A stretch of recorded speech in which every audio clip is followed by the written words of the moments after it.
Ukraine Russia യുദ്ധം അവസാനിപ്പിക്കാനുള്ള US president ട്രംപിന്റെ നയതന്ത്ര നീക്കങ്ങൾക്ക് കനത്ത തിരിച്ചടി. സമാധാനം ഉണ്ടാകണമെങ്കിൽ തങ്ങളുടെ നിബന്ധനകൾ അംഗീകരിക്കണമെന്ന നിലപാടിൽ ഉറച്ചുനിന്ന റഷ്യ യുക്രൈനിൽ വൻ ഡ്രോൺ ആക്രമണം നടത്തി. ഒരൊറ്റ രാത്രിയിൽ 574 ഡ്രോണുകളും 40 മിസൈലുകളും ഉപയോഗിച്ച് റഷ്യ ആക്രമണം നടത്തിയെന്ന് യുക്രൈൻ വ്യോമസേന വ്യാഴാഴ്ച അറിയിച്ചു. ഈ വർഷത്തെ ഏറ്റവും വലിയ മൂന്നാമത്തെ ആക്രമണമാണിത്. ട്രംപ് റഷ്യൻ പ്രസിഡന്റ് പുടിനുമായി ചർച്ച നടത്തിയ ശേഷവും റഷ്യ ആക്രമണം ശക്തമായത് അന്താരാഷ്ട്ര സമൂഹത്തെ ഞെട്ടിച്ചിരിക്കുകയാണ്. 3.5 വർഷമായി തുടരുന്ന യുദ്ധം അവസാനിപ്പിക്കാനുള്ള നയതന്ത്ര നീക്കങ്ങൾ ശക്തമാകുന്നതിനിടയിലാണ് റഷ്യ യുക്രൈനിന്റെ പടിഞ്ഞാറൻ ഭാഗങ്ങളെ ലക്ഷ്യമിട്ട് വ്യോമാക്രമണം കടുപ്പിച്ചത്. ഈ മേഖലയിലാണ് യൂറോപ്യൻ രാജ്യങ്ങൾ യുക്രൈനിന് നൽകിയ ആയുധങ്ങൾ സംഭരിച്ചിരിക്കുന്നത്. റഷ്യൻ ആക്രമണത്തിൽ ഒരാൾ കൊല്ലപ്പെടുകയും 15 പേർക്ക് പരിക്കേൽക്കുകയും ചെയ്തു. റഷ്യൻ പ്രതിരോധ മന്ത്രാലയം അവകാശപ്പെടുന്നത് തങ്ങൾ യുക്രൈനിന്റെ ആയുധ സംഭരണികൾ, ഡ്രോൺ ഫാക്ടറികൾ തുടങ്ങിയവ മാത്രമാണ് ലക്ഷ്യമിട്ടതെന്നും ജനവാസ കേന്ദ്രങ്ങൾ ഒഴിവാക്കിയിട്ടുണ്ടെന്നുമാണ്. എന്നാൽ യുക്രൈൻ ഈ വാദം തള്ളിക്കളഞ്ഞു. അലാസ്കയിൽ ട്രംപ് പുടിനുമായി കൂടിക്കാഴ്ച നടത്തിയതിനു ശേഷം റഷ്യയുടെ ആക്രമണം ശക്തമായതാണ് റിപ്പോർട്ടുകൾ.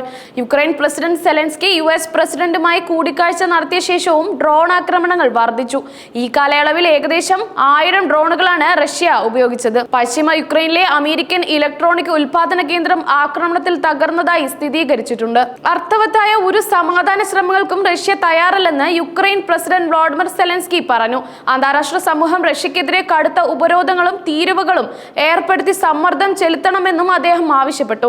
റഷ്യയുടെ ഈ നിലപാട് സമാധാന ചർച്ചകളെക്കുറിച്ചുള്ള എല്ലാ പ്രതീക്ഷകളും ഇല്ലാതാക്കുന്നു. റഷ്യൻ ആക്രമണം തുടരുന്നത് ട്രംപിനും റിപ്പബ്ലിക്കൻ പാർട്ടിക്കും വലിയ വെല്ലുവിളിയാണ് ഉയർത്തുന്നത്. അടുത്ത വർഷം നടക്കാനിരുന്ന ഇടക്കാല തിരഞ്ഞെടുപ്പിൽ ട്രംപിന്റെ നേട്ടങ്ങൾ ഉയർത്തിക്കാട്ടാൻ റിപ്പബ്ലിക്കൻ പാർട്ടിക്ക് കഴിയണം. എന്നാൽ റഷ്യൻ പ്രസിഡന്റ് പുടിന് കീഴടങ്ങി എന്നൊരു പ്രതീതി ഉണ്ടായാൽ അത് ട്രംപിന്റെ പ്രതിച്ഛായയ്ക്ക് വലിയ ദോഷം ചെയ്യും. മധ്യപൂർവ്വ ഏഷ്യയിലെ സമാധാന ശ്രമങ്ങൾക്കും തിരിച്ചടി നേരിട്ട സാഹചര്യത്തിൽ ട്രംപിന്റെ നയതന്ത്രപരമായ നീക്കങ്ങൾ ചോദ്യം ചെയ്യപ്പെടുന്നു. ട്രംപിനെതിരെയുള്ള വിമർശനങ്ങൾക്ക് ഈ നീക്കങ്ങൾ ഒരു ആയുധമായി മാറിയിട്ടുണ്ട്. റഷ്യൻ നയതന്ത്രത്തിൽ ട്രംപ് പരാജയപ്പെടുന്നു എന്ന ആരോപണങ്ങൾ ഉയർന്നു വരുന്നു. സമാധാന ശ്രമങ്ങൾക്കിടയിൽ പുടിനും റഷ്യയും മേൽക്കൈ നേടുമെന്ന ഭീഷണിയിലും പല കോണുകളിൽ നിന്നും ഉയരുന്നു. ഒരു വിൻ ഫോർ പുടിൻ എന്ന ആരോപണം ഒഴിവാക്കാൻ ട്രംപ് കൂടുതൽ കർശനമായ നിലപാട് സ്വീകരിക്കണമെന്ന് മാധ്യമങ്ങളും വിമർശകരും ആവശ്യപ്പെടുന്നു. ട്രംപിന് നിലവിൽ സ്വന്തം രാജ്യത്തിനുള്ളിൽ നിന്നും പ്രതിപക്ഷം ഉയർത്തുന്ന വെല്ലുവിളികളെ ആദ്യം അതിജീവിക്കേണ്ടതുണ്ട്. അതിനുശേഷമേ യഥാർത്ഥ പ്രശ്ന പരിഹാരത്തിന് ശ്രമിക്കാൻ സാധിക്കൂ. എന്നാൽ ട്രംപ് ഡീൽ മേക്കിംഗ് ചർച്ചകളിൽ പരാജയപ്പെടുന്ന കാഴ്ചയാണ് കഴിഞ്ഞ ആഴ്ച കണ്ടത്. ഈ പ്രതിസന്ധിയിലെ ട്രംപ് എങ്ങനെ മറികടക്കുമെന്ന് കണ്ടറിയണം.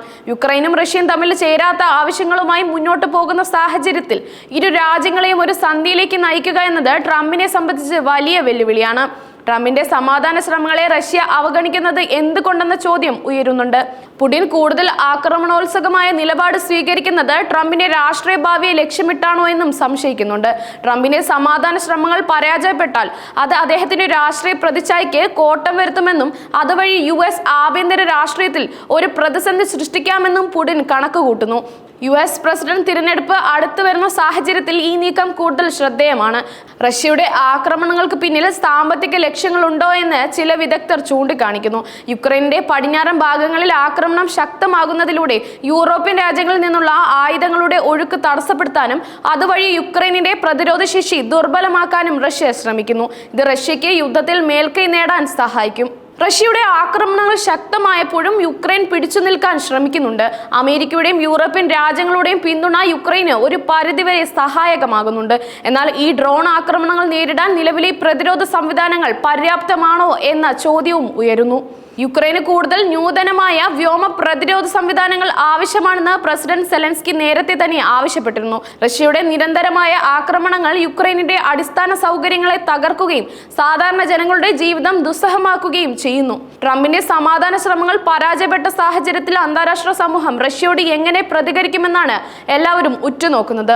യുക്രൈനിന് കൂടുതൽ സഹായം നൽകണോ അതോ റഷ്യക്കെതിരെ കൂടുതൽ ഉപരോധങ്ങൾ ഏർപ്പെടുത്തണോ എന്ന കാര്യത്തിൽ ലോകരാഷ്ട്രങ്ങൾക്കിടയിൽ വ്യത്യസ്ത അഭിപ്രായങ്ങളുണ്ട്.